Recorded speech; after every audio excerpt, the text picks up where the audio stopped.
اعوذ باللہ من الشیطان الرجیم بسم اللہ الرحمن الرحیم الصلاۃ والسلام علیک یا سیدی یا رسول اللہ وعلی آلک و اصحابک یا نور اللہ۔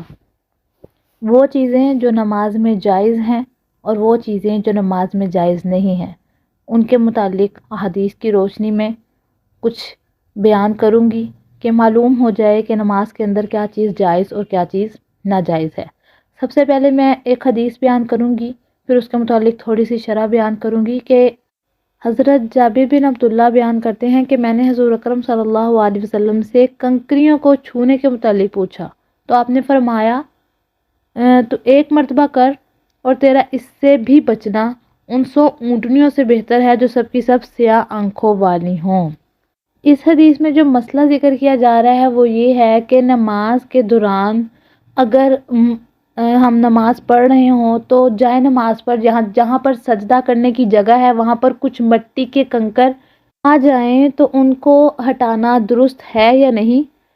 تو وہ اس حدیث سے ثابت ہے کہ ایک مرتبہ کر لینا ٹھیک ہے، وہ بھی اس صورت میں جب نماز جو ہے جہاں ہم سجدہ کر رہے ہیں وہ سجدہ ٹھیک سے نہ ہو، ہماری جو پیشانی ہے وہ ٹھیک سے نہ زمین پر لگے تو اس کو کرنا ٹھیک ہے، ورنہ یہ کرنا جائز نہیں ہے۔ اور بعض اوقات ایسا ہوتا ہے کہ ایک عمل ہم اس طرح کا کرتے ہیں لیکن وہ عمل ہم بہت چھوٹا سا کرتے ہیں، وہ جائز ہے۔ لیکن اگر ہم ایک نماز کے اندر ایسا عمل کر رہے ہیں جو نماز کا اس تعلق بھی نہیں ہے اس عمل سے، جیسے ہاتھوں سے پیچھے کر دینا مٹی کو، یہ نماز کے اندر یہ کوئی عمل نہیں ہے جائز، لیکن اگر ہم اس مٹی کو ہٹا رہے ہیں وہ بھی ضرورت پیش آنے پر تو ٹھیک ہے، لیکن اگر ہم اس کو عادت بنا کر بار بار اپنے ہاتھوں کو پیچھے کر رہے ہیں مٹی کو اپنے ہاتھوں سے، تو پھر دیکھنے والا یہ سمجھے، یہ گمان کرے کہ ہم نماز نہیں پڑھ رہے، تو اس طرح نماز جائز نہیں ہوگی اگرچہ ہم نماز کے دوران ہوں۔ یعنی ایسا عمل جو تھوڑا کر لینے سے تو جائز ہے، اگر ایک دفعہ ہم نے پیچھے کر دیا وہ بھی اس صورت میں کہ ہمارا سجدہ نہیں ہو رہا تو جائز ہے، اور اگر ہم اس عمل کو بار بار کریں گے تو پھر نماز بھی نہیں ہوگی، ہماری نماز جاتی رہے گی۔ تو معلوم ہوا کہ یہ کرنا جائز نہیں ہے، حدیث میں اس بات سے منع فرمایا ہے۔ اب دوسرا مسئلہ اس کے متعلق حدیث بیان کروں گی۔ حضرت ابو ہریرہ رضی اللہ تعالیٰ عنہ بیان کرتے ہیں رسول اکرم صلی اللہ علیہ وسلم نے اس سے منع فرمایا ہے کہ آدمی پہلو پر ہاتھ رکھ کے نماز پڑھے، یعنی نماز میں اختصار کرنا منع ہے۔ اب یہ کیا ہے، یہ نماز میں اس طرح کرنا کس کو کہتے ہیں؟ تو وہ یہ ہے کہ اس کی تشریح میں کچھ بیان کروں گی کہ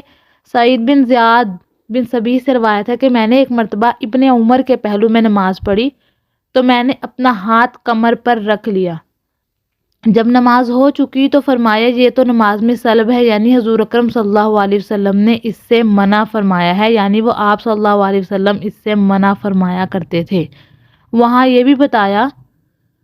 کہ میدان حشر میں جب دوزخی کھڑے کھڑے بہت زیادہ تکلیف محسوس کریں گے تو وہ اپنے کوکھ پر ہاتھ رکھ کر کھڑے ہو جائیں گے، اور اس طرح کچھ دیر کے لیے انہیں آرام اور سکون کی خواہش ہوگی اور وہ خواہش کریں گے۔ اس لیے رسول اکرم صلی اللہ علیہ وسلم نے نماز میں اس طرح ہاتھ رکھ کر کھڑے ہونے سے منع فرمایا، اور دوزخیوں کے ساتھ انہوں نے کہا کہ مشابہت نہ رکھو۔ اب میں بتاؤں کہ یہ کیا بات تھی، تو وہ یہ تھی کہ جب نماز پڑھے تو اپنے ہاتھوں کو کمر پر رکھ کر، کچھ لوگ سیدھا ہوتے ہیں، اپنی آپ کو تھوڑا سا ریلیکس کرنے کی کوشش کرتے ہیں عام زبان میں، تو یہ اس طرح کرنا جائز نہیں ہے۔ اس طرح بھی حضور اکرم صلی اللہ علیہ وسلم نے منع فرمایا ہے کہ نماز کے دوران اس طرح کرو تو یہ دوزخیوں کی نشانی ہے۔ یہ ان چیزوں کا ذکر ہے جو نماز کے اندر جائز نہیں ہے۔ 2 باتیں میں نے ذکر کی، اور ایک بات نماز میں ادھر ادھر دیکھنا،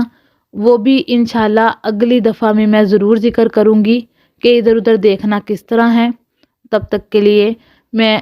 نے جو 2 باتیں کی ہیں کہ نماز کے اندر اس طرح کھڑے ہونا جائز نہیں ہے، جو میری بات کو سنے اگر وہ جانتا ہے یا خود کرتا ہے یا کسی کو جانتا ہے تو اسے اس بات سے منع فرمائے، اور دوسرا یہ کہ نماز کے اندر کوئی بھی دوسرا عمل جو نماز کے اندر اس کا عمل کا تعلق نہیں ہے وہ کرنا جائز نہیں ہے، تو اس سے بھی منع فرمائے اور اپنے نماز کو درست کرے۔ وما علینا الا البلاغ المبین۔